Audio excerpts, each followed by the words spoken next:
Les premières machines ont remplacé nos bras pour les tâches physiques les plus fatigantes. Aujourd'hui, avec l'intelligence artificielle, c'est notre cerveau qui est peu à peu remplacé. Et, pour la première fois dans l'histoire de l'humanité, il devient envisageable d'automatiser l'intégralité du travail humain. Si vous n'en êtes pas convaincu, allez voir cette excellente vidéo de la chaîne Science for All. Et pour l'anecdote, quelques jours plus tard, l'auteur de la chaîne a dit que sa vidéo était déjà dépassée par les progrès de l'intelligence artificielle. Bref, tout cela va très vite. Et cela ouvre la perspective d'une société post-travail. Et moi, je trouve ça cool.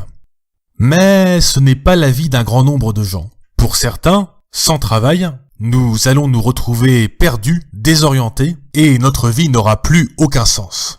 Et donc, pour ces gens, la société post-travail n'est pas une option.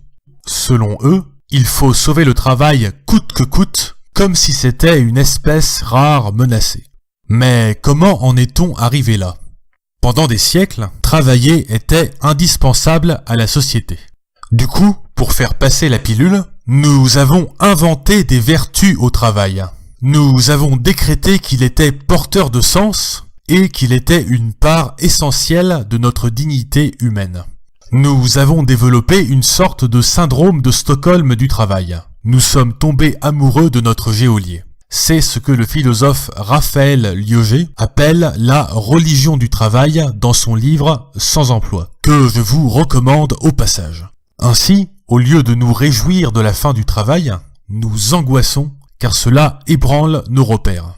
Mais il faut bien comprendre que tout cela est une construction sociale. Et si le moment était venu de la remettre en question, si nous étions totalement libres de notre temps, il n'y aurait aucun problème pour occuper nos journées.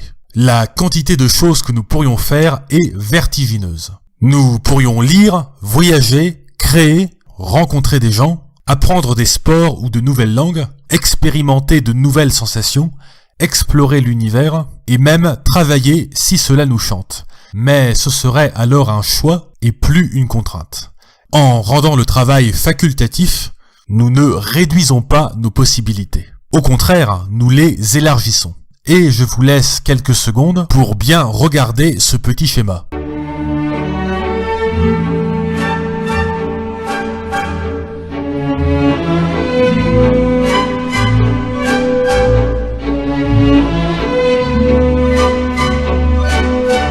Alors, arrêtons de vouloir sauver le travail à tout prix. Laissons le travail aux machines et concentrons-nous sur la vie et sur les projets. Et pour effectuer la transition vers une société post-travail, une première étape simple serait de mettre en place un revenu de base universel. Si vous êtes sceptique, allez voir cette très bonne vidéo de Eureka, ou jetez un œil au site très complet du Mouvement français pour un revenu de base.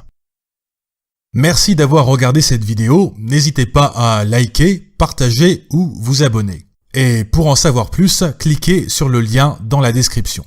À la prochaine.